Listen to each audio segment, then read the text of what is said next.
Hello and welcome back to the World Championship in Through the Ages. After the Intermezzo Championship season coverage has been finished, we will now continue with taking a look at how things are going in my World Championship group. And in case you don't remember, my start was basically as good as possible. I was able to win the two four-player games that have been played so far, and all of my three opponents divided the remaining points basically as even as possible between them. So I have already after two games a 9-point lead before the second place player. So a very good start for me, but of course I have to follow up. 12 points won't be enough to secure myself the first position at the end, and the next chance to score some points will be in the game that we are taking a look at today, which is a three-player game against Ching Ching and Amai. And now, without further ado, we are going to take a look at the game. I'm playing in the third position in this game, and first of all, we can take a look at the leaders and wonders. And we have Marlene Dietrich and the Hollywood in H3, but no Chaplin and no Fleming. We have a bunch of lab leaders: Steve Jobs, Bill Gates, Sid Meier, Marie Curie. There is the spaceflight, there is the internet, there's also the internet in Pierre. We have no Gandhi, no Churchill, and no Manhattan Project. Sort of the special military shenanigans aren't there, only a little bit of strength you can get from Marie Curie. The Red Cross is there though, which is important. In H2 we have the ocean liner service, but no Maria. We have both Suez Canal and Cook, so there's some big colonization payoff in H2. We have Bach and Gaudi as the culture leaders, as well as Darwin. We have Nobel, but no Newton, and we have the two military action leaders, Napoleon and Catherine. Robespierre isn't there. We have John in H1, Barbarossa and Genghis Khan can help with the strength. We have Leonardo, but no Gutenberg, Michelangelo, maybe with the St. Peter's Basilica, or generally some strong H2 wonders.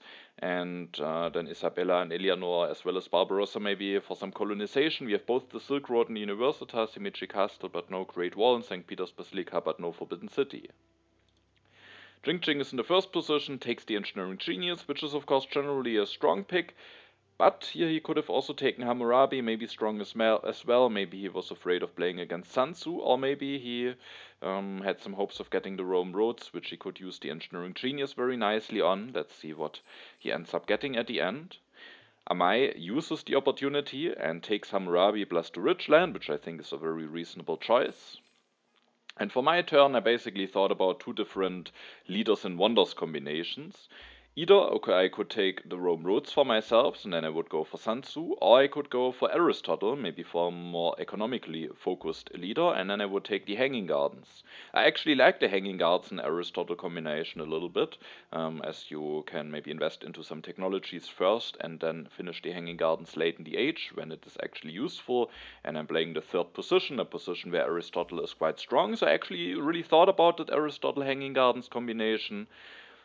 But at the end, I still went with the Rome Roads and Sun Tzu. I think Sun Tzu has some synergies here. There's no Shishka, but we have Barbarossa, Genghis Khan, and there is the colonization payoff in H2, so it could be the beginning of a colonization game. I'm playing against Hammurabi, so putting some pressure on Amai could certainly be helpful.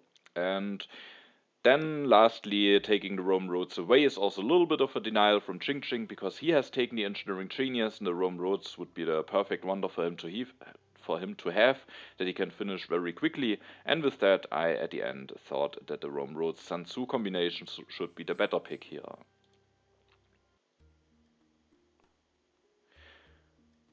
Ching Ching goes for Aristotle. I think should be the best choice here. Builds a mine, increases his population.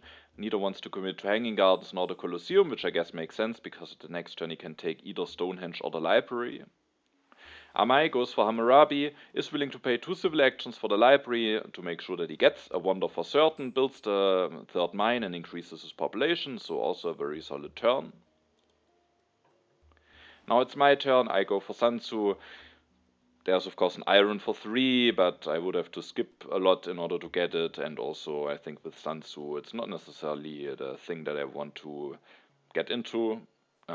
especially not at such a high cost. There's a swordsman. Having a military tech with Sun Tzu, of course, can be quite nice. But at the end, I think it's best here to just use my civil actions effectively, do all of the things that I can do, and then sadly for the last civil action, I have to go with taking an HA yellow card, and with having a 4-step wonder, and with having Sun Tzu, where it can be quite beneficial to maybe have as many population available as possible, to get as many tactics as possible. I think the frugality is the better pick here. I draw some cards, and well, there are some strength events, so Vlada is pushing me a little bit into a direction here, but of course I need a tactic and also a military tech to really make sure to be able to win those strength events. Let's see if I will be able to get that. Jingxing takes the iron for 2 civil actions. He has some additional science from Aristotle and the Stonehenge, so I think the iron should be a very good pick. He can even start investing into it already the next turn, so I think that makes a lot of sense for him.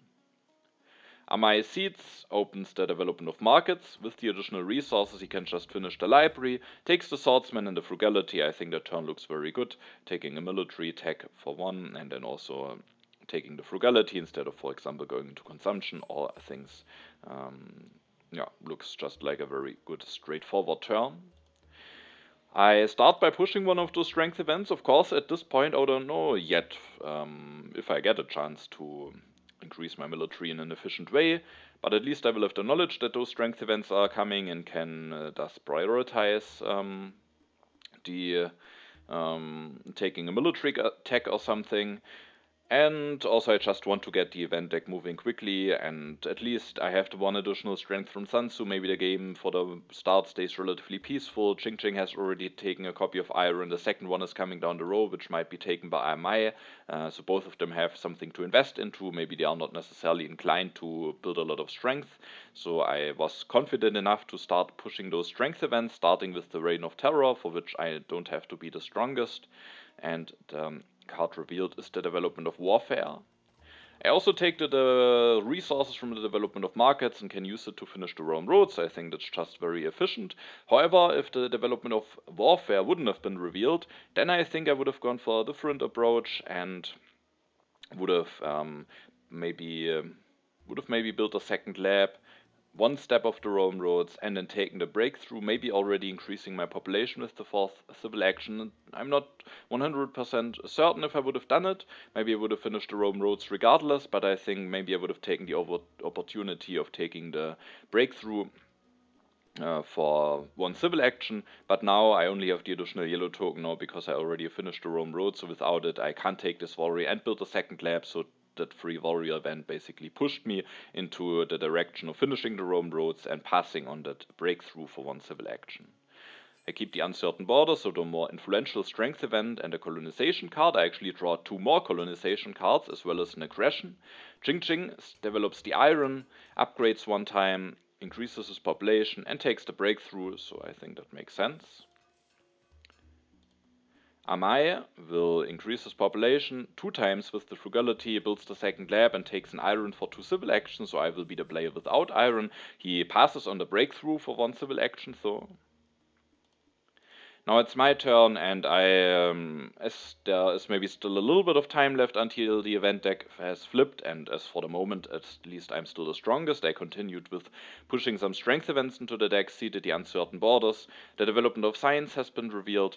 I this turn will increase my population. I built a second lab to get my science production going. There's a copy of Knights for 3, but I don't have drawn a Knights tactic yet, and I think it would just be a bit expensive to take that card for 3. I was still hoping that I might get one of those techs for a little bit cheaper.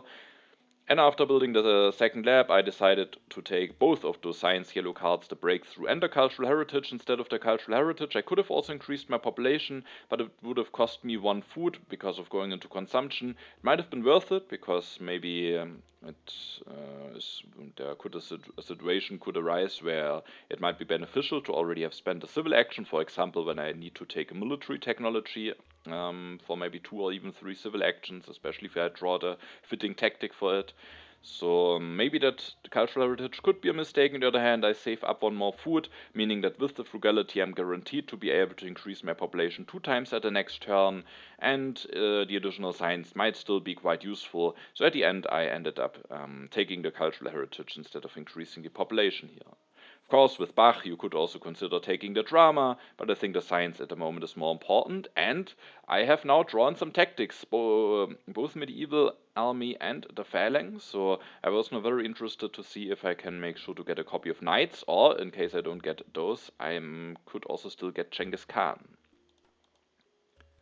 Jing Jing takes the Code of Laws, builds the Step of the Stonehenge, which allows him to develop the Code of Laws. He's now playing on 5 civil actions, he increases his population and takes the irrigation, skips the knights, however. And then Amaj goes for an iron upgrade, takes the rich land, and takes Joan of Arc, and I was extremely happy to see that, because unexpectedly to me, I actually get access to that copy of Knights now for 1 civil action, which is extremely strong for me, and maybe could allow me to go for some aggressive play, and also, of course, hopefully makes certain that I can win those strength events that I've started putting into the deck. Of course, Amaj has already the swordsman in hand. Also, he makes sure to take Joan of Arc, who will help him for the military. So I don't think, and the rich land allows him to go for 2 instead of only 1 iron upgrade, so I don't think it's unreasonable to not take the knights here. On the other hand, in a Sun Tzu game, maybe it's at the end just a bit safer to just make sure to get the knights here. But yeah, Amaj has the swordsman, has Joan of Arc, so he also makes to some extent sure to be somewhat safe. With getting access to the knights, I was now definitely confident enough to continue pushing some strength events. I put the call to arms into the deck.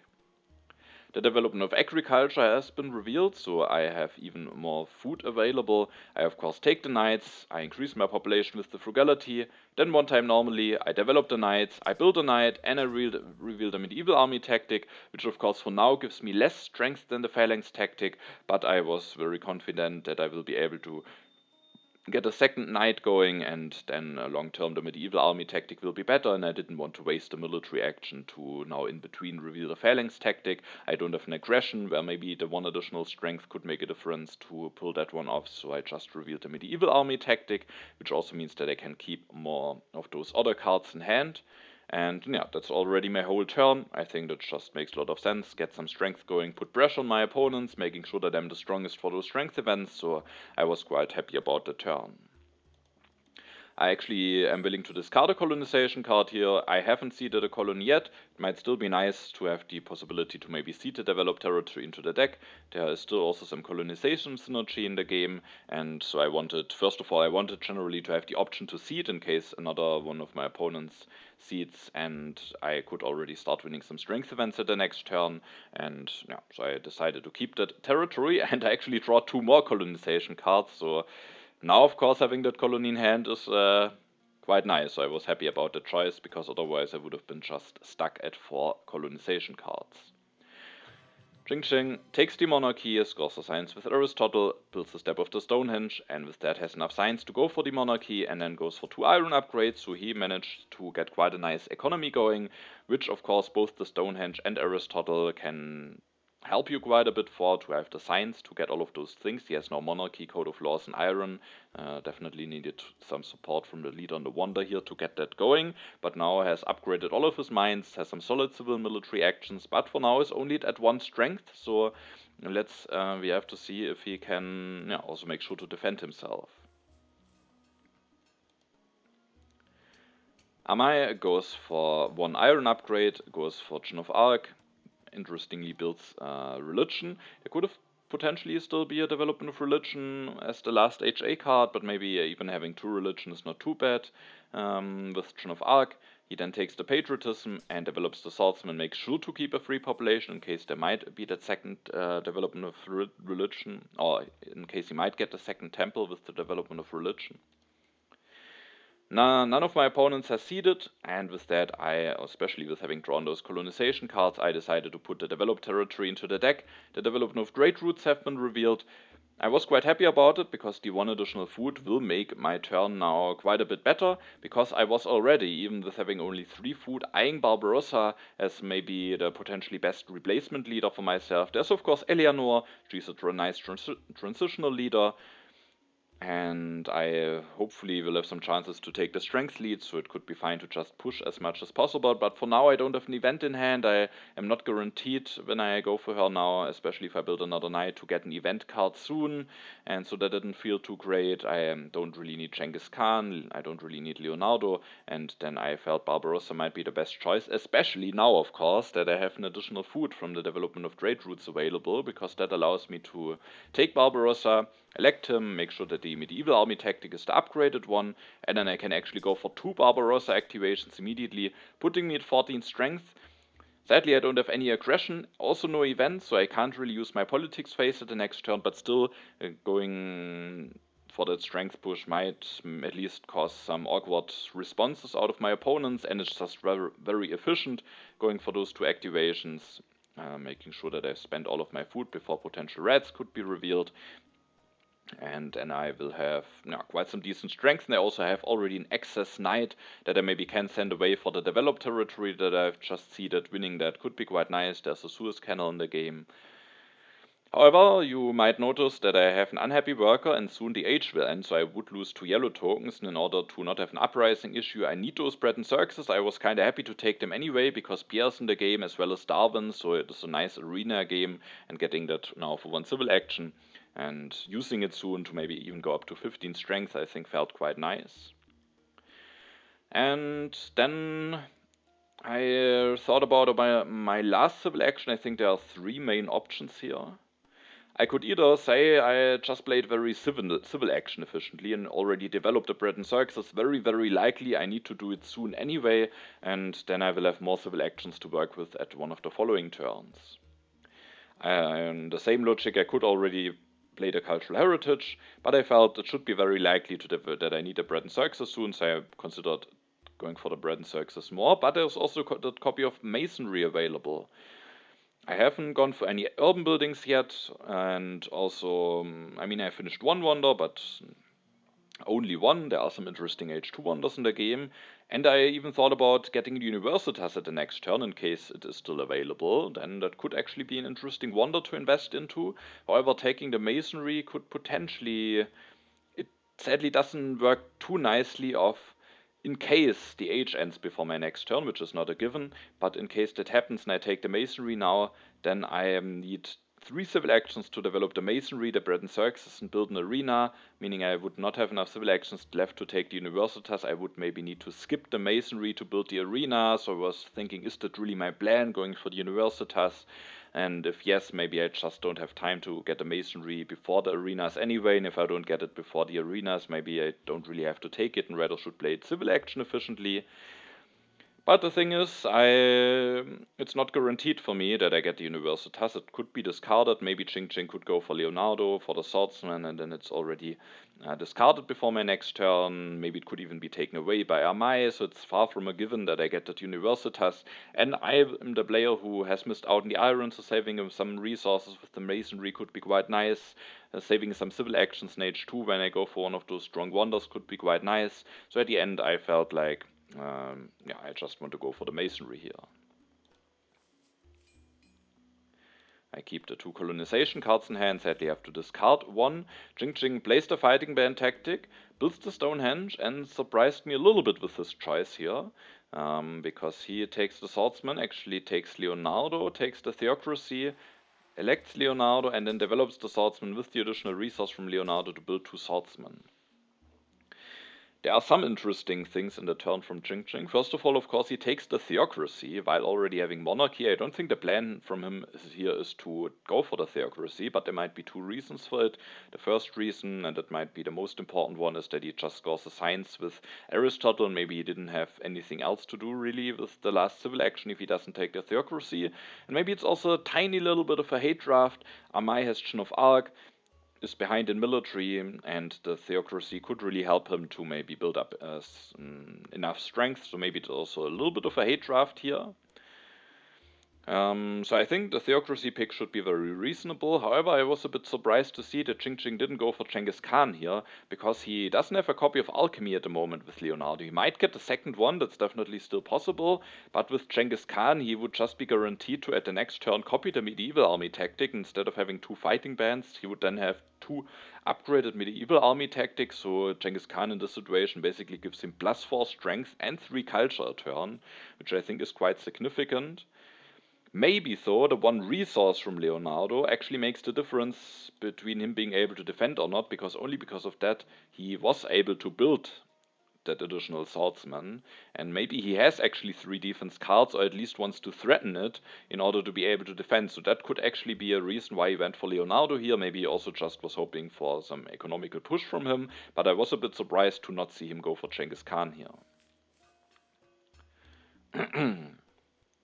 Amai takes this copy of irrigation, develops it, goes for an upgrade, goes for another upgrade. I think that makes sense. In a military heavy game, having a lot of food production is quite valuable, so that could be quite strong. Maybe the warfare could have been also considered, but the food production certainly might also end up helping him quite a bit to make sure that he is safe. Now, if I would have an aggression, I could go for one, and now I even have drawn of one, of course, earlier, but with having 2 military actions, of course, I'm somewhat limited on what I can keep in hand, so I can't use my politics phase here, which is a little bit sad, of course. H2 starts, and also the H ends, meaning that I now have to go for the bread and circuses. Now that I've taken the masonry, I also want to go for the masonry. Of course, it's the question, do I have enough science to go for that? That maybe I also, of course, need to think about when I even take it. And maybe it could get a bit close. I need coal, I need a government farm, but I also felt like the benefits that I get from the masonry might be quite nice. So I was willing to go for the masonry here, build it bread and circuses for only 2 resources. And then with the last civil action, it was the main question for me between taking a rich land or taking the cultural heritage. The rich land could end up being a very useful card to make it more smoothly possible for me to go for some coal upgrades. However, playing the cultural heritage would actually make sure that I have 8 instead of 6 signs, so in case there is actually a very early coal revealed and it drops down into the 2 civil action area for me, playing the cultural heritage now could allow me to go for a coal upgrade at the next turn, which would be quite strong, but maybe also not that likely because the coal really would need to be revealed quite early. And because of that, I at the end went for the rich land, but it was close. I have only 4 civil actions. Maybe I should just play it more civil action efficiently. On the other hand, I also felt that this rich land could really help me on maybe getting my farm and mines upgrade going that I still need to do. So at the end, I was willing to invest that 1 civil action into taking the rich land, but I'm not sure. Maybe with being only in 4 civil actions, I should play it more civil action efficiently here and actually play the cultural heritage. I draw 2 cards, the Ravages of Time as well as the Cold War, so at least I will again be able to see it at my next turn, and the Cold War of course could be an interesting event, even though of course it might take a while until it will be revealed. Jing Seeds, the wealthy territory has been revealed, and I could maybe even bid even more, but I know that there's another territory coming, so I was only willing to build that knight and the 2 cards. With me being on bronze mines, of course the additional resources could have been quite important, but the benefits of the developed territory one I think will be quite nice as well. There's a Suez Canal in there, so of course ideally I want to secure any colony that I can get, but I think an army might just be too costly. I would give up all of the military pressure, and there are a lot of strength events coming as well, so the wealthy territory is basically the one event that I don't have knowledge about. Now I had full knowledge about the remaining 4 events, and Jing at least sends 2 colonization cards away, which could be problematic for him, because he actually has no cards in hand. Did he? I guess then maybe Leonardo wasn't there to make him safe from an aggression if he had only 2 cards, unless I'm missing something.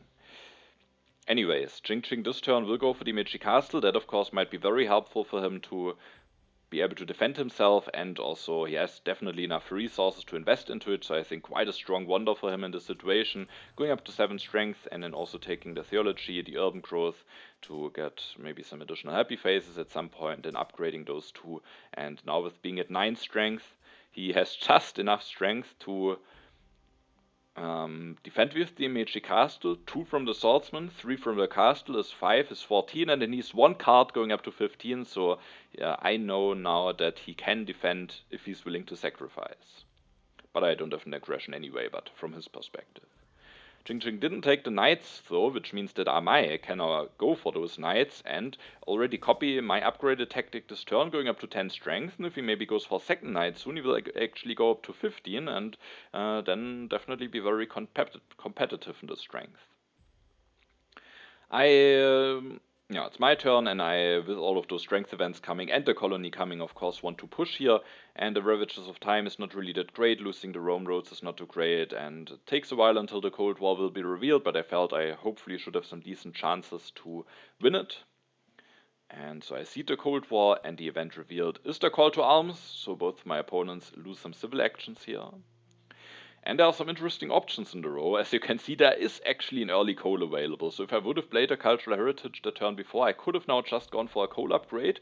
Maybe that could have been worth it on one hand. On the other hand, I also thought it is quite nice to actually get Catherine here, because I know that the upcoming 3 events won't give me any food. So very likely Barbarossa won't really do anything for me in the next few turns, and just replacing him now by Catherine is quite nice. And I still have the strength lead, so I might even be able to steal a yellow token from both of my opponents at the next turn, so maybe my opponents have to do some awkward stuff to avoid it. So I felt like Catherine is quite a nice replacement here for Barbarossa. But there's not only a coal in the row, there's also a Republic on the row. With having Catherine, I have now a 3rd military action with +3 and a cultural heritage. I actually have just enough science to go into the Republic, so instead of going for the coal, I could now also take the Republic, making sure that I can get into an early government form. But then I have that government form and I'm low in science afterwards, and I might just be missing the things to invest into. The railroad, I felt, is likely taken away by my opponents, despite them losing some civil actions now to the call to arms. I felt it might just be too strong. Then, of course, I might go for the ocean liner, but for now I haven't won any colony for the Suez Canal. So I basically would need maybe a nice wonder in order to be able to invest my resources. So at the end it felt better for me to go into coal first, get my resource production started, making sure that I can invest my resources into something, into getting a better resource production. And then afterwards I hopefully at some point will be able to get into a government form. So I took the coal. Again, I could just play the cultural heritage here, but I actually decided to go for yet another copy of Rich Land, and that one has a significant difference. Or here at least I know that it makes a significant difference, because sadly I have corruption now. There was not really a nice way around it. Meaning I have 9 resources at my next turn, and this second copy of Richland makes the difference between me being able to go for 2 or only for 1 upgrade at the next turn.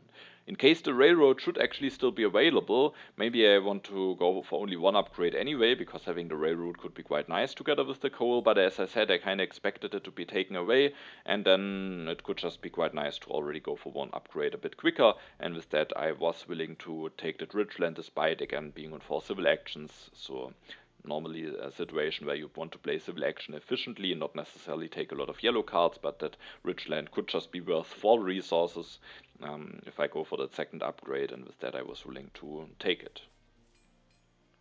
I draw some cards here. The International Trade Agreement, always of course nice to draw that early in H2. Also the Prosperity. Jing is indeed willing to take the railroad here, is investing all of his civil actions into it, so the call to arms certainly hitting him quite a bit. He could have maybe taken the engineering genius or just built some steps already, so he is now certainly some civil actions behind. Also is behind in strength for now. Amai has Shin of Arc, sees what is on top, and on top is the Reign of Terror, so Jing will lose a population. Amai plays the Patriotism, builds the knight, however, he can't really fix his happy faces, meaning that will come at the cost of actually destroying something, destroying that lab, upgrading a mine. It's of course somewhat costly, but that makes sure that he goes up to 15 strength, so if I should now use the Catherine ability, I can only steal a yellow token from Jing, so doing that might save Amai a yellow token, and with that it probably might be worth it. Who knows, maybe it also makes him finally safe from an aggression, so a bit costly of course, but might be worth it in the situation. Now it's my turn. It was actually quite an interesting choice for my politics action, because I have a lot of legitimate options here, I would say. I could of course just use the Catherine ability, stealing yellow token from Jing. I could offer that International Trade Agreement pact as early as possible, to get the additional resource of food, what I want to take, probably resources at that point still, to get it as early as possible, or I could seed. And for the seeding it is a bit problematic, because the two remaining events are the Uncertain Borders, which of course I really would like to win, and the Developed Territory 1, which I ideally would also like to win. The problem is, if the Developed Territory is on top, then if I win it, I'm afterwards weaker, I'm at 13 strength, and then I can't win the Uncertain Borders. I might even lose it if Ching now finishes the railroad. He goes up to 14 strength, so I might even lose the Uncertain Borders if I win the Developed Territory, which is a bit of an awkward situation. So I could say I don't see it, but if I don't see it, then if I don't get stronger, Amai will be strongest after my turn. So again, I could just miss out on the Uncertain Borders. And at that point, I felt like if I don't push here, it should be quite likely that I don't win the Uncertain Borders. I mean, it depends all on the Developed Territory timing, but if Uncertain Borders are on top, Amai will very likely open them, because he sees them with Joan of Arc. If Developed Territory is on top, then maybe one of my opponents actually wins that colony, but I still have those two colonization cards. I thought I might have a decent chance to win it. I could of course pass on it, and maybe I kinda have to do it in some situations, but that also wouldn't be that great. So I wasn't sure about this, but I just decided to push, because that could lead to the best outcome to me. If I don't push, things might just get a bit awkward. If Developed Territory is on top, it's not that great. If Uncertain Borders is on top, I am not able to win those. So those options are both a bit awkward, but if I seed now, I have the chance, a 50-50 shot at getting the best outcome for me, which would be opening the Uncertain Borders and winning the event, and afterwards, just with the strength events gone, being able to compete for the Developed Territory 1 and potentially getting that for the Suez Canal. And if the Developed Territory should be revealed first, then I actually might have to pass on it, but it might be the case anyway if it is on top. So it's yeah, so it's a bit of an awkward situation, but I think sometimes in Through the Ages you should go for the possibility that maybe allows the best outcome for you if the other outcomes are not a lot worse than with that. I think you sometimes have to leave yourself open for the best scenario to happen, and with that I decided to seed, push the Prosperity into the deck, and I do get my 50-50 shot here, which I was extremely happy about. If the order would be the other way around, the Developed Territory first, it would be annoying, because I might have to miss out on the colony, and then might still not win the Uncertain Borders, or I win the colony, then I might even lose the Uncertain Borders. Now I win the Uncertain Borders, and I might also have a shot at winning the colonies, so I do get lucky here, but I also opened the door for myself to be lucky. If I would have gone for either using Catherine or offering the Pact, then that possibility of getting that lucky wouldn't have existed. And I mean, it was a 50-50 chance, so I think it was a reasonable choice here. Of course, I didn't use Catherine now, but I was hoping, because Ching goes only up to 14 strength if he uses the railroad now, that I might have another chance of using Catherine's ability at some point. And I mean, not using Catherine's ability yet might have also still some consequences, because then my opponents still have to play around it. Still threatening that actually also has some upsides, actually. Now, with the railroad not being available, I will just go for 2 upgrades and take the Wave of Nationalism, which at some point might be useful for me, especially if I should win a colony. Of course, for now, I don't have a lot of population, I have now some decent resource production, but it can just often be a useful card at some point, so I took that for 1 civil action, and end my turn, keeping the Pact and 2 colonization cards. I was happy to see another colonization card, because that could really make a difference on whether I'm able to win the Developed Territory 1, and I actually also draw a strong colony for potential Suez Canal, so maybe the Suez Canal could get an option now in case I don't get the ocean liner. Ching seeds, the Developed Territory is revealed, and I'm indeed able to win it thanks to the card that I've just drawn, so that again is a bit lucky here. Certainly I was a bit lucky during the last turn cycle. With how the events were ordered and how I ended getting the draw now, but of course I was very happy being able to win the Developed Territory for just a night. Ching this turn finishes the railroad, doesn't take the strategy, interestingly, but maybe it would have been a bit expensive. Instead, he upgrades one of his farms. My seeds, I'm at the weakest at the moment, so I was a bit afraid that my opponents might have put something strength related in there, but they haven't. Instead, the vast territory is revealed, which I'm at the end was willing to bid an army on, especially with the Suez Canal coming down the row. On the other hand, the Cold War is also coming soon, so I was a bit afraid of getting too weak then, but I also didn't want that one of my opponents wins it for cheap, so I thought bidding an army should be a good bid here, and at the end Amai wins it, but at least he has to send an army away, and with that I was somewhat fine with that outcome, even though now all of my opponents have one colony, and I mean, Amai at least can't really take the Suez Canal for 4 civil actions, so I will have a shot at getting the Suez Canal if I want to get the Suez Canal. Amai builds a knight, a swordsman, increases the population, builds the second lab, and takes the constitutional monarchy. Now it's my turn. I'm the weakest, but luckily I have the pact, so I can use my politics phase nicely despite being the weakest, and I offer the international trade agreement.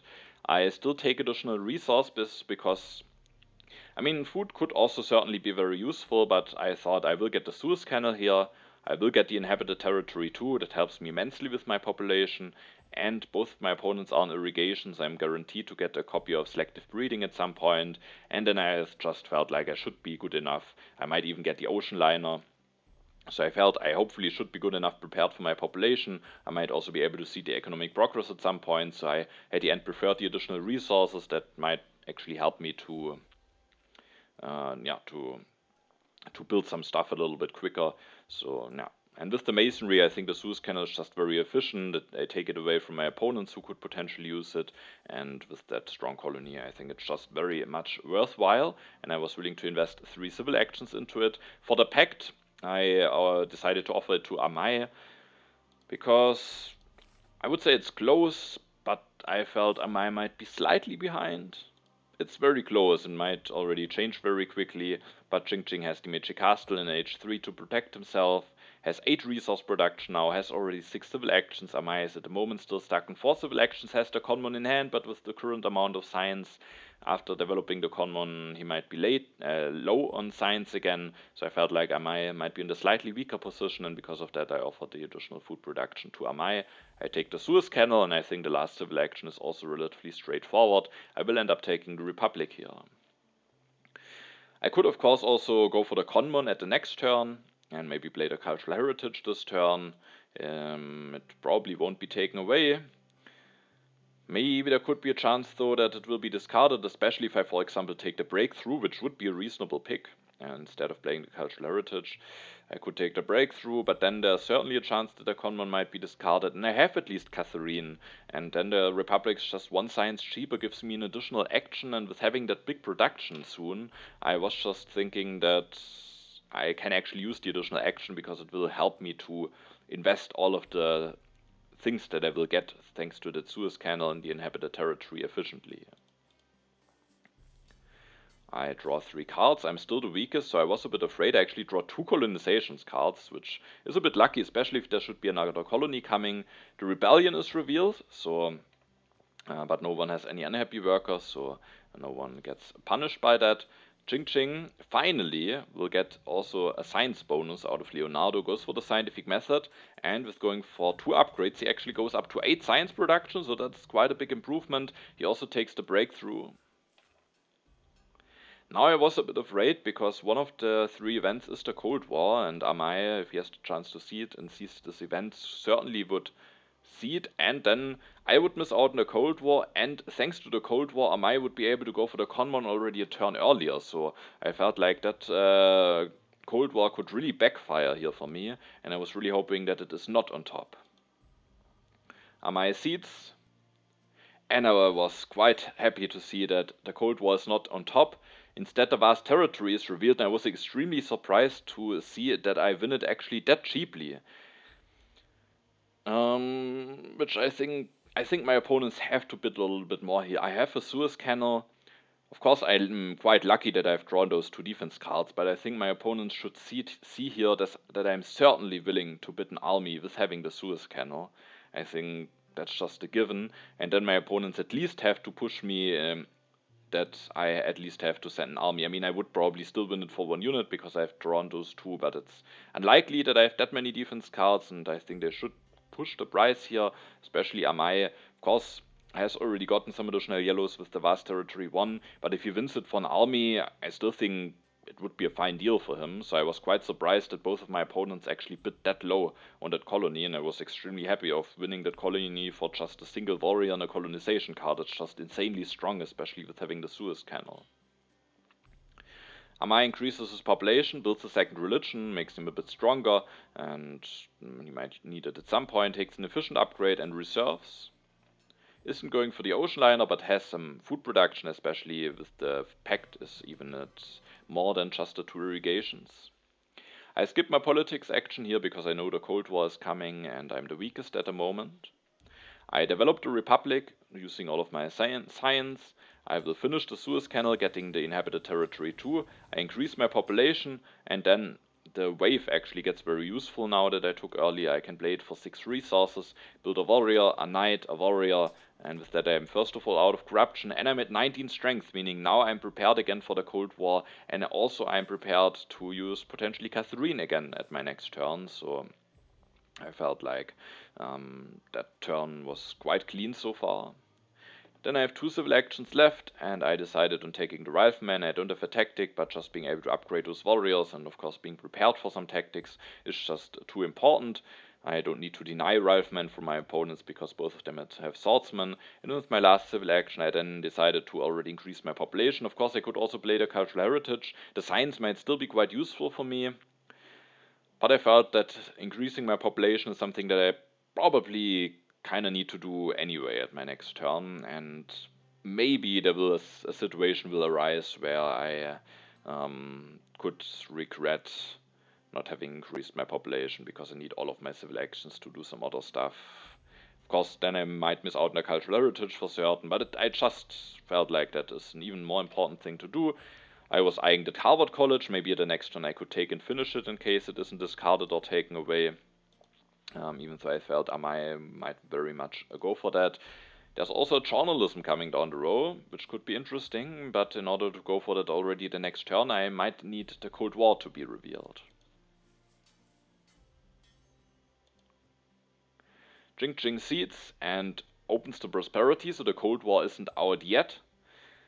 He goes for Nobel now, takes the ocean liner service, elects Nobel, increases his population, gets out of corruption like that, remains at 16 strength now, and that's now a bit unfortunate, is only missing 1 strength now. Amai sees the Cold War on top with Joan of Arc seeds, and I was extremely happy that I'm part of that, because those 6 additional signs make an extremely big difference for me.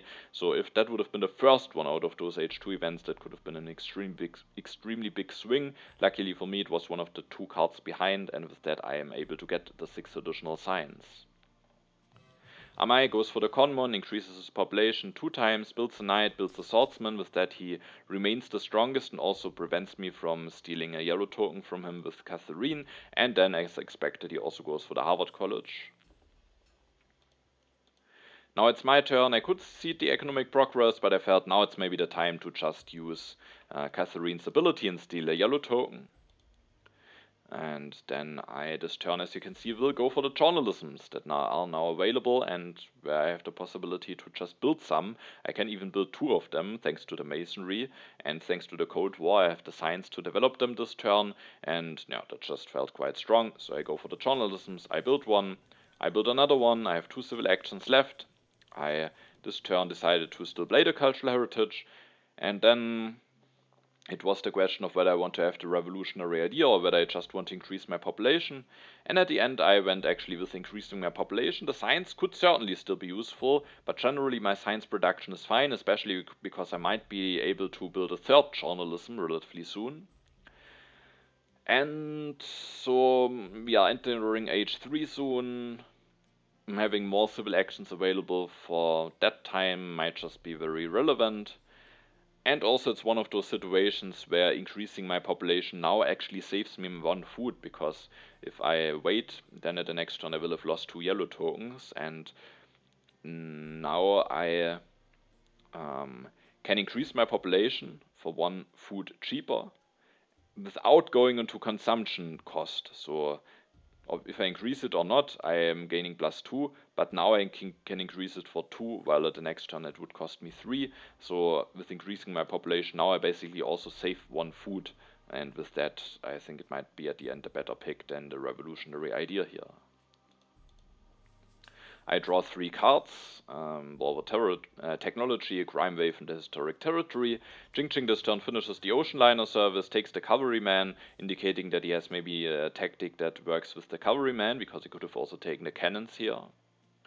Amai seeds, and there's actually a strength event there that was, I think, seeded by Amai, if I'm not mistaken. Yes, Amai is able to win it. The 3 resources actually are quite helpful for him to finish the Harvard College this turn, otherwise he would have needed to play the reserves this turn.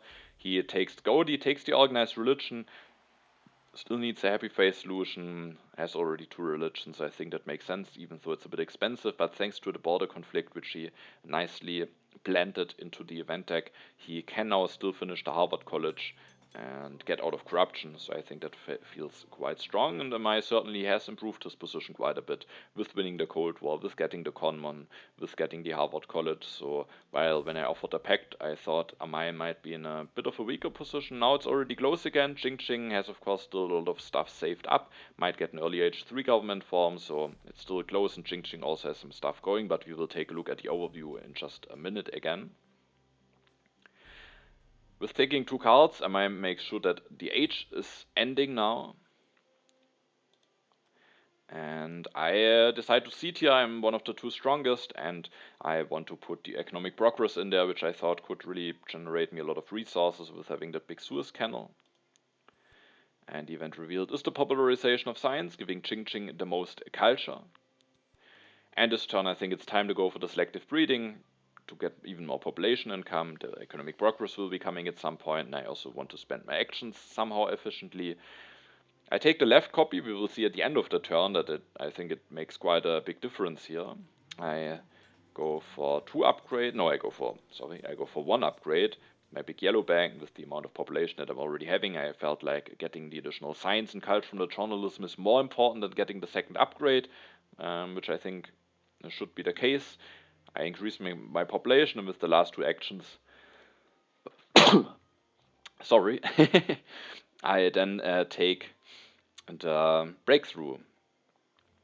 And yeah, I think 3 science might still be the most useful. Of course, with frugality to get even more population might be useful as well, but with the economic progress coming, I feel like I should be good enough equipped for my population, but maybe getting some blue technology is some military tax will just happen. Maybe because of that reason I should have taken the revolutionary idea early on, and having taken the revolutionary idea for 1 instead of a breakthrough for 2 is of course also the more efficient way to get some science. Maybe it wasn't the ideal way how I played it, but now with the options that are available this turn, I still decided on taking that breakthrough here. And now we can see that it was really important to take the left copy of the selective breeding, because with taking the right one, the team sports would now drop to 1 and the cannons to 2 civil actions. And when we take a look at Jing's civilization, both of those technologies he might really need. He still needs a Happy Face solution, and there's Pierre in the game, so he really might like to have the team sports. And he might also maybe still want to have the cannons, so I think here it's clearly better to take the left copy of the selective breeding. Now that we are at the beginning of H3, we can maybe take a look at the overview. My first draw, I also again was relatively happy about. No impact, but 2 colonization cards. Who knows? There might be another colony coming. I have a Suez Canal, so those could prove themselves to be useful. And I have a war. At the moment, it doesn't look like I want to go for a war in the near future. But then again, I have a very big economy, and one way to transform that into culture is always via military, so it's not bad to already have a copy of a war in hand. Now when we take a look at the overview, I think I quite like my position here. I don't have the culture lead yet, but already the highest production, especially now that the Rome roads also switched to culture production. I have by far the best resource production. I think I also have the best population income. I have already a lot of population on my board. I already at this point almost have a 24 harmony. I only would need to put this worker into farms or mines, so just to indicate how much population I already have, and I will get even more during the next few turns. So I think I have the best situation population-wise, resource production-wise, and science-wise. I think I'm relatively equal to my opponents. Jing Cheng might be the best here, having the most saved up, and he can nicely go into an H3 government form, which might really improve his position. My biggest weakness might be the military. I don't have a tactic yet. I'm only at 3 military actions, so that's something where I maybe could get punished, potentially. And then my opponents, Jing is a bit behind in culture, has suffered through some strength events, but he still is the ocean liner, Himeji Castle, better resource production, better science production than Amai, and that could make up for being a bit behind in culture. Amai has the strength lead though, so I think both my opponents have a somewhat similarly strong position here. Jing seats and the international negotiations are revealed, so another strength events that he gets hit by. At least he can choose what he wants to lose, and he pays 3 science to Amai. I guess he has more than enough science to work with, so that makes some sense. He goes for the cavalryman, builds one, takes the team sports, takes the navigation, and ends his turn. Amai seats and opens the iconoclasm, so that shakes things up a little bit. All of the players lose their leaders, and maybe it hurts the players somewhat equally. Amai could have saved the science here, could have kept the culture production from Anthony Godi. I could have kept the culture production from Catherine, but more importantly, I could have kept her military action. So for now, maybe I get hit the hardest by the iconoclasm, because 3 military actions really aren't great, but it's still a lot better than only being stuck on 2 military actions. So I was a bit worried about that, and that my potential weakness is now even weaker, or even bigger problem. And Jing loses Nobel. At least he doesn't lose a civil action, because Nobel doesn't give the civil action back. But still, Nobel prizes in his position could have been quite nice. Keeping the strength in the science production for some more turns could have been nice. So I think all players lose something here, and it's not that one player benefits clearly the most from it. Amai goes for an upgrade to organized religion, develops the cannons, takes the frugality, builds the cannon, takes the reserves. Now it's my turn. I am one of the 2 strongest, and with that I was willing to push the crime wave. I will actually get strongest during my turn, so the crime wave might actually benefit me. Of course I could see the historic territory, but for now I don't really need the happy faces, and the problem is I have only 2 military actions, and I can't really keep all of those defense cards in hand anyway, so at the end I went with ceding the crime wave.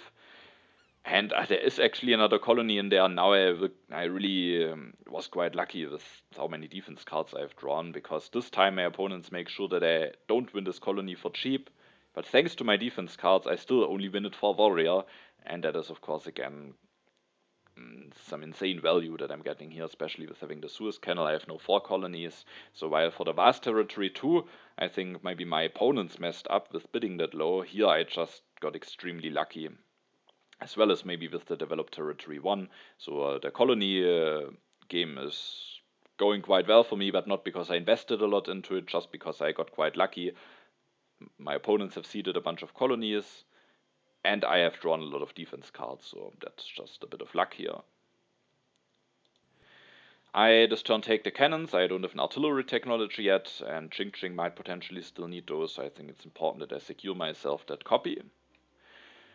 And first I thought that I maybe want to go for Rifleman. Of course I don't know yet what tactic I will be getting, but I need to get stronger. I have only 2 military actions. I have sent all of my colonization cards away, so I felt like with having the upgraded medieval army tactic, I should probably just go for Rifleman, maybe upgrade my warriors. But I have that much, especially resources, but also at least sufficient science that I thought it might be worthwhile to actually go for modern infantry over the Rifleman, which is of course an additional investment. I also invest 2 additional civil actions into it, but I'm low in military actions, and it might just make quite a difference that every modern infantry will give me 2 additional strength. I just felt a bit safer with going for that modern infantry, and it will immediately already make a difference, because after building one and upgrading one using the 2 military actions that I'm having at the moment, I'm now at 27 strength to compare to only being at 23 if I would have gone for the Rifleman. So with that, I just make sure that I'm the strongest, and that I generally have more strength for the next turn. Potentially it might help me to win some events. And so yeah, I go for those upgrades to modern infantry. That leaves me with 3 civil actions. I could potentially just take the revolutionary idea, but I have some decent amount of science. I don't necessarily need it, and I kind of wanted to have. I, first of all, with the economic progress coming, wanted to go for another farm upgrade, and I also wanted to have that copy of Cavalryman as well as increasing my population. I could have taken the knights with the same logic as I went for the modern infantry, but I have now already gone for the modern infantry, and I don't know if I will need to develop the cavalryman, so I just wanted to take the cheaper technology that allows me to already increase my population once. Instead of doing this military technology related stuff, I could have taken the revolutionary idea, but again, I have a decent amount of science. I also don't really need those resource yellow cards, so at the end it felt the best to just get the production going, secure myself some military techs, as I felt that I generally have a strong position, and the military could be my biggest weakness here, and so I felt this turn at the end might be the best. Jing increases his population with the ocean liner, develops the team spots, builds one, builds the cavalryman. He has indeed a classic army tactic. Now we see why he went for the cavalryman over the cannons earlier on.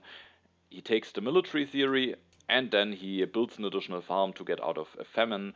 Has the military theory in hand to be prepared for the military, is the strongest for now. So yeah, that was certainly a useful turn for him.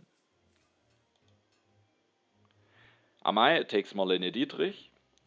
Can take her together with the movies, maybe can't get a lot of movies going quickly, but still she might give him a bit of benefits. The happy face might be useful soon, and a benefit that is actually useful immediately is the military bonus, because Amai will reveal the Napoleonic army tactic, and thanks to Marlene Dietrich he has 3 instead of only 2 copies of the tactic, so Marlene instantly giving him plus 7 additional strength, which is certainly quite a nice amount of value, so good situation to get her on one hand. On one hand, it's good and probably it is just worth it, but still, I was happy to see this because I am lacking a tactic here, and that could potentially be a big downside for me. And now, I mean, to be fair, the classic army was already revealed, so I certainly did the right thing here, just getting stronger. As I could already copy the classic army tactic, and even if the classic army tactic wasn't revealed, it might just be worthwhile to get strongest to put some pressure on the opponents. But I have lots of populations, and I felt like I am in a good position to easily go for 3 Napoleonic army tactics, even more. So I felt that with being able to copy the tactics soon, I hopefully should be in a position to be able to defend myself. Who knows? Maybe if I get some additional military actions, I could even go for war. Also, Pierre is coming down the row. I have that one bread and circuses. I'm able to maybe build more arenas along the line. The internet is in the game, so I was quite happy to take Pierre here to get a leader going. So I take him. And then I think there are some other cards that I really would like to take. There is a copy of Air Forces that I want to have, and there is this copy of Fundamentalism that I want to have. Jing has already taken the first copy of Military Theory away. Amai is in a position where he certainly could take the second one, could use it for himself, it would not be a denial, so it's very uncertain, especially because Amai is playing in front of me, whether I'm able to get the second copy of Military Theory, and I think I need a way to get more military actions here. So I think the Fundamentalism is a must grab, I would even say here. And then I have 2 civil actions left. I need to get out of corruption, and as you can see, I will actually commit to the Fundamentalism already, which wasn't a clear decision for me. I thought about what did I think about? Maybe going for Air Forces already or something. Keeping the Republic would just leave me with more civil actions and more science production if I keep the Republic a bit longer and commit to the Fundamentalism a bit later. But the 6 additional strength from the Fundamentalism just immediately help me, making sure that I can defend myself, and I also will make sure to get 3 draws from now on. I have a strong civilization that I might have a lot of good impacts, so I want to start drawing those, and I really valued getting those additional draws very highly, and with that, it just at the end felt best to me to develop the Fundamentalism already, despite dropping in civil actions and science production. That means that I can get out of corruption by upgrading a warrior to modern infantry, making sure that I'm not in danger of any strength-related events. I have now 3 knights, 3 modern infantries. I can either copy to the classic army tactic, or if I go for a bunch of cannons, I can go for the Napoleonic army tactic. And I think also very importantly, I take this revolutionary idea here that I can now even take for 1 civil action. And with that, I even have a somewhat clear path ahead of me, because at the next turn I have 6 signs that I need to develop the cannons. I have enough military actions and population and resources to just build 3 of those. I can copy the Napoleonic army tactic at the next turn, and in 2 turns, with the revolutionary idea, I have just enough science to get into air forces, and I already guaranteed can in 2 turns do a war with 3 Napoleonic armies plus 2 air forces, which is a significant amount of strength. And if I get the right cards, I could even do more. So I was at this point, and also a reason why I was willing to develop that fundamentalism, already thinking that I actually might be in a position to not be on the defensive side, but actually on the offensive side, also thanks to already having drawn that war earlier on. That means, of course, that I delay electing Pierre, but I felt that all of the other actions were just too important. I still wanted to secure myself Pierre and didn't want to wait longer for another leader. All of those lab leaders that don't really work for myself, so Pierre, I think, is just clearly the best leader for me here. I draw the impact of agriculture, which is a fine one to seed, so I was happy that I have a seedable impact. Jing increases his population, develops the military theory. He actually goes for the oil, but he has the railroad. And he also goes for Steve Jobs. He could have gone for Bill Gates here, but Bill Gates costs an additional action. And instead he just goes for Steve Jobs and going for oil. So he gets additional resource production thanks to the oil. And he is able to get the additional culture from Steve Jobs. So that could, at the end, be the right call. However, he's also playing it a little bit greedily here, because he is missing out on a second copy of Air Force. He could have secured that copy here, but maybe it would have been a bit too safe, because he also, of course, needs to catch up in culture. Maybe he would just be too much behind, and now he has at least 14 resource production, the ability to score culture with Steve Jobs, and at least he has the Magic Castle to defend himself. Then it's Amai's turn. He will seed, opens the economic progress, which I and Jing profit the most from, so not a good event to see from Amai's perspective. He takes the air forces, which Jing wasn't willing to take, goes for the movies, builds a movie, which is a bit of a resource investment. We takes then the revolutionary idea. So, I mean, for now, Amai looks somewhat safe. Can go for 2, maybe even 3 air forces at some point, but the 3 air forces are now already a little bit difficult with having spent the resources on 1 movie, and I could just, with my many resources and population, have some very big military potential. Of course, Jing is without air forces, but he has the Magic Castle, so investing into that movie is a little bit risky, but probably still worthwhile, because you can't play it too safely in a way. But in case I go into military road, maybe that investment at the end could make a difference on which player I'm targeting potentially. So it's definitely investment with the amount of resource that Amai is having, but it also helps him out with the happy phases.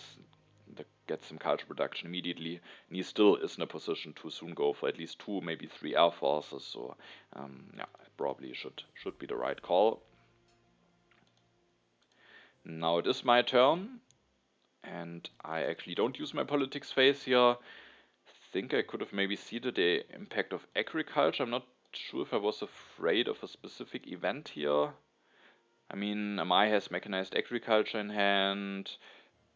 I'm not sure why I passed here. I mean, I will get stronger. I could profit from strength events now. But I'm not sure why I didn't put this into the deck, to be honest.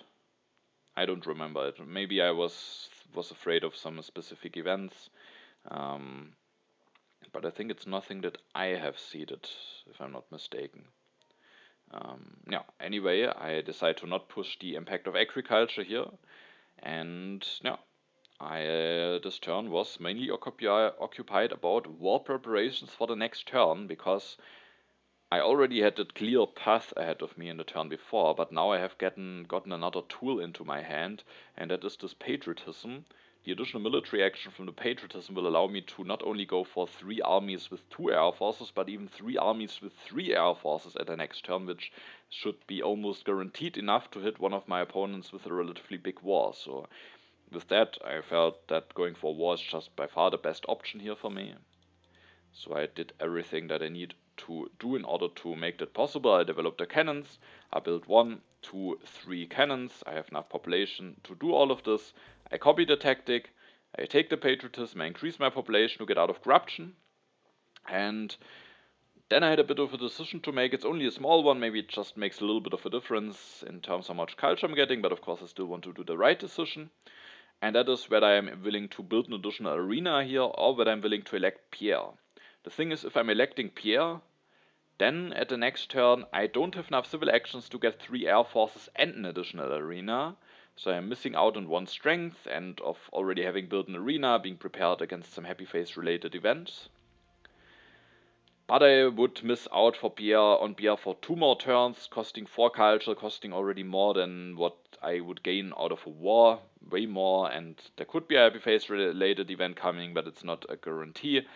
And with that, I just elected Pierre at the end to get him going and get his culture income going. I don't draw any cards. Maybe that was also... maybe that was the reason why I wasn't willing to see the impact of agriculture. I don't draw any war cards this turn. If I go for the war at the next turn, I also don't draw any cards the following turn. Of course, I could see the historic territory at some point just for the 2 culture, but at the moment I'm not nicely prepared to win it. It could still be revealed. And so I might just not have something to do in 2 turns if I seed now. And if I seed in 2 turns, I likely will be the strongest, while if I would have seeded now, I would only be the 2nd strongest. So I think that was my logic behind not seeding the impact of agriculture at the beginning of my turn. And we do see that it actually gets rewarded quite heavily. The politics of strength is revealed. I am the strongest, and I do get 5 additional draws now. Jing Jing misses out in the draw step. A bit unfortunate for Amai, who could have gotten the additional cards if the event would have been revealed. But I mean, there's still a lot of events to come, and I will be the strongest from now on. So at the end, I had a better chance of winning it. But winning it immediately after getting strongest was again, of course, quite a bit lucky for me. Jing Jing builds a cavalryman, another swordsman, makes sure to somehow follow up in strength, takes the engineering, which could be an interesting tech, takes the modern infantry, the multimedia, and the democracy. So takes a bunch of technologies in hand that he might develop with Steve Jobs, and to prepare himself a bit better for the military, takes the modern infantry, might allow him for a bigger sacrifice for the Meiji Castle, and just upgrading those swordsmen allows him to go for a lot of strength without needing to destroy a lot. So I think the modern infantry is an important crap now that he didn't go for the air forces early on.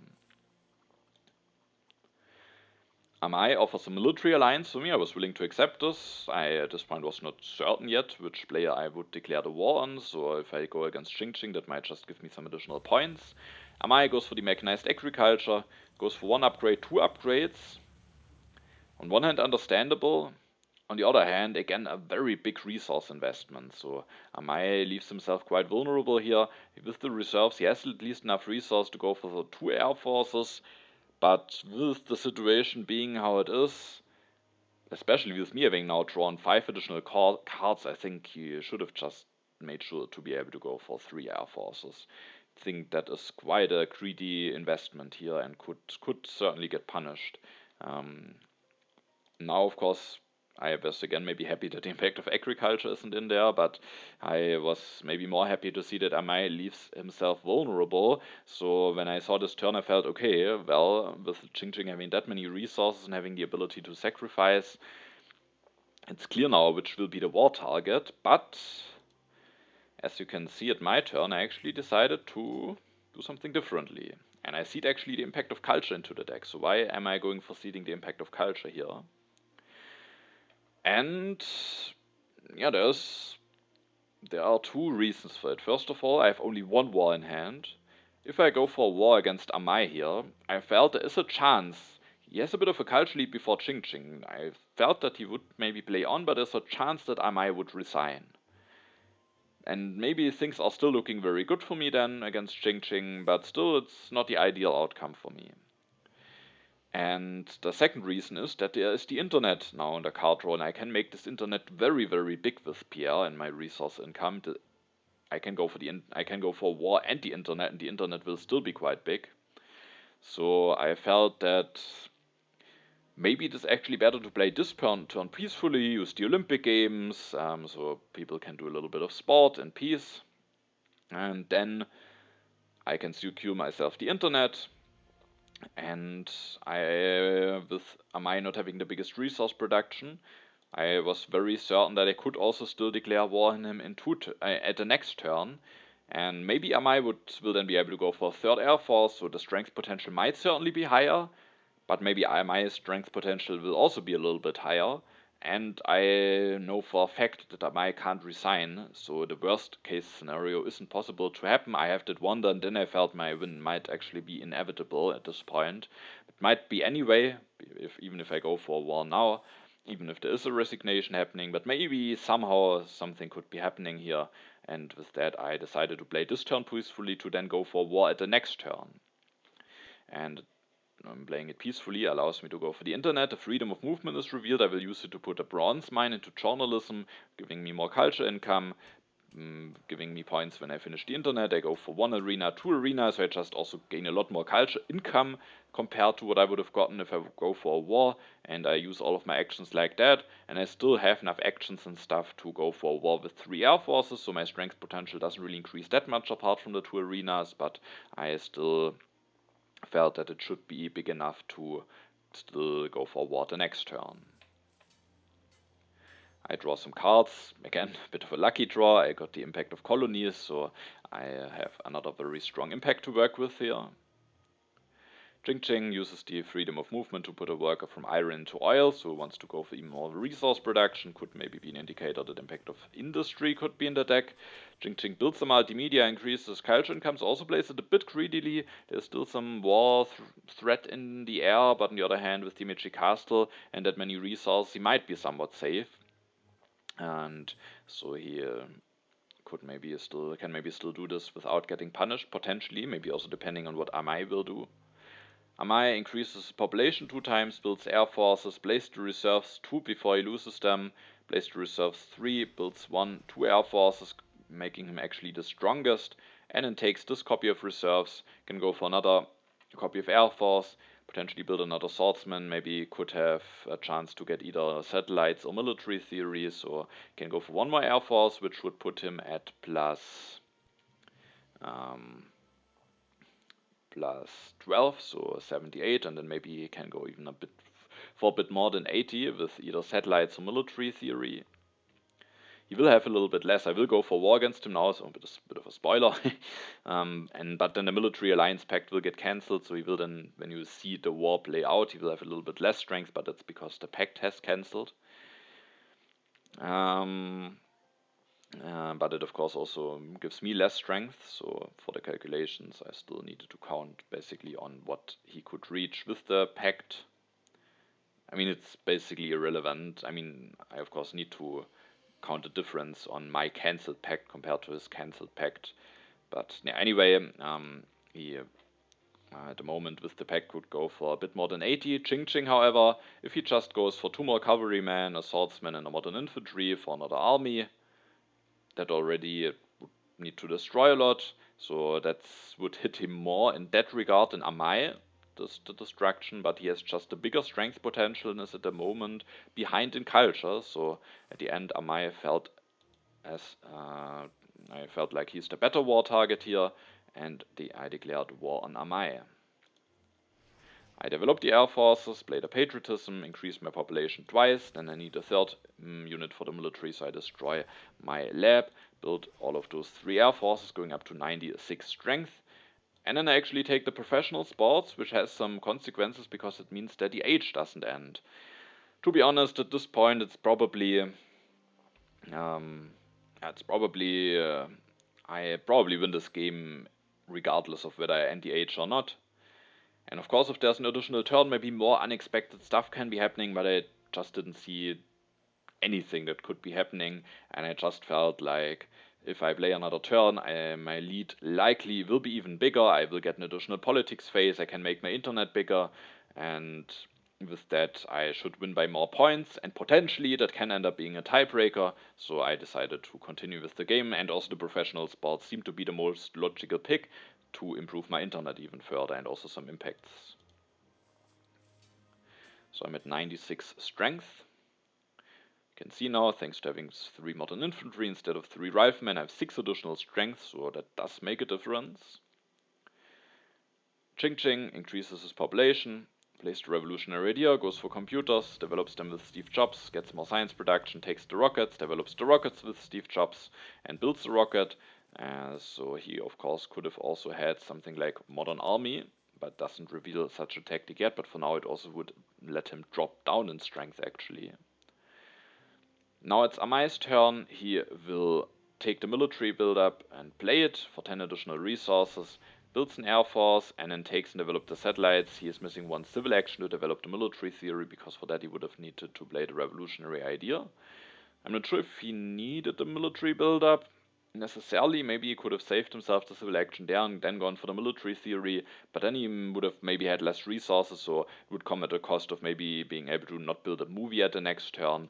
And as he is mainly competing against Jing at this point, that might be more relevant than having 2 more strength in the war against me. Now it is my turn. I could potentially go for an aggression, but it's not guaranteed that it will succeed. It's likely, but not guaranteed, and I rather wanted to go for some guaranteed points with being in a good position, so I seeded the impact of colonies into the deck. First of all, I will steal 23 culture from Amai. I seed the impact of colonies, a crime wave is revealed, which means that my opponents lose some culture here. I increase my population, I go for the professional sports, I certainly want to build a 4th arena to maximize my culture income, I go for 1 more upgrade already for the internet, and then I take the civil service, which I can develop at the next turn, which will help me for a bunch of impacts, and then I can complete my arena upgrades and go for a very big internet, so not really a lot else to think about here. And I'm actually above 100 strength. We see the refugees, which I'm able to win. I mean, there was now the politics of strength, the refugees, and the crime wave, so with all of those events being in there, of course, Amai was a bit unfortunate that at least not 1 event were revealed, that none of those events were revealed, while he was the strongest when he seeded in the first event was revealed. So that was a bit unfortunate for him.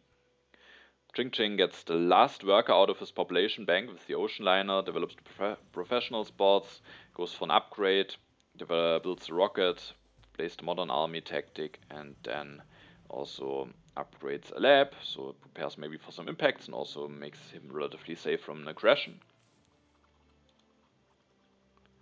Amai increases his population, plays the reserves, goes for an upgrade with the urban growth, and then he actually, and maybe that was also a reason why he wanted to play with the military buildup, because I didn't really think about it because I haven't drawn a 2nd war, but what I maybe missed out in my commentary is of course that I could have a 2nd war, and then for Amai it might really make a big difference on whether I go for against Ching or against Amai with the 2nd war, and with having more resources saved up, Amai of course can threaten a bigger strength, so that might have been actually the most important reason to definitely use that military buildup, and he is actually, as we can see, able to go for quite a bit more strength, going up to 93.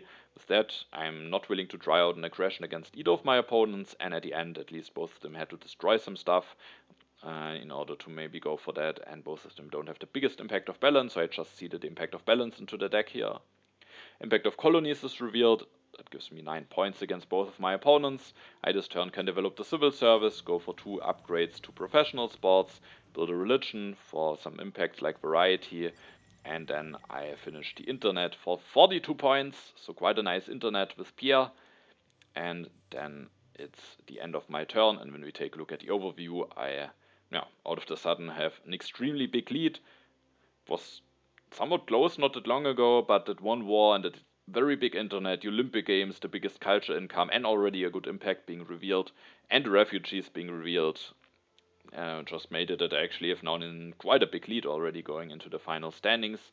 I'm now at 109 strength, so a nice amount of strength that I'm having, And yeah, with that, of course, it's clear that I will win this game, but it could still be close between Qingqing and Amai, and Qingqing is already catching up to Amai with the first impact here. Impact of Strength is revealed, meaning that Amai is only one culture behind Qingqing.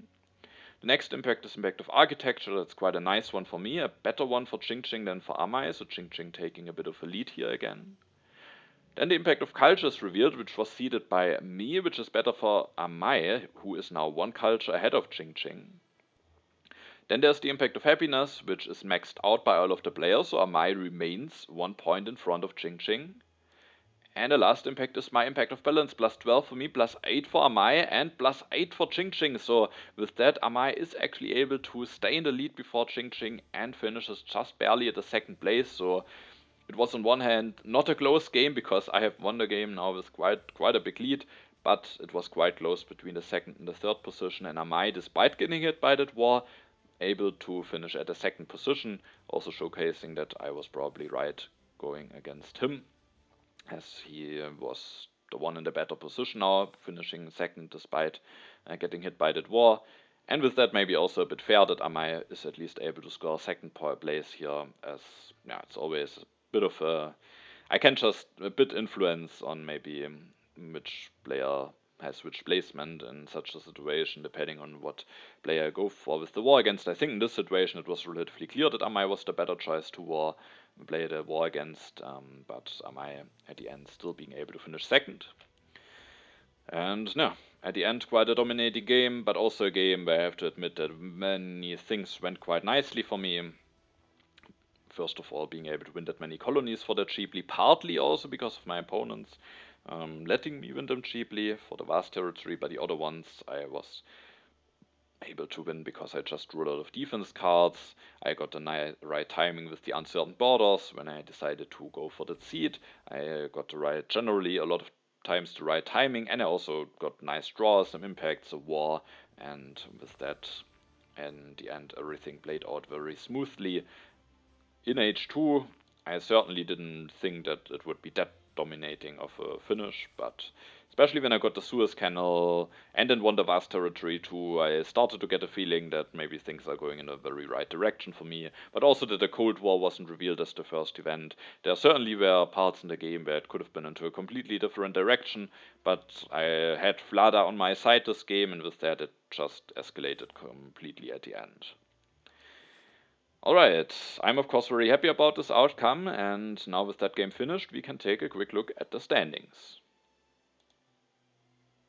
And the result was, again, basically the perfect result for me. I was able to win, and the player who was last in the standings at the beginning of the video now finished second, meaning I have, after 3 games finished, already 13 points lead before the second place.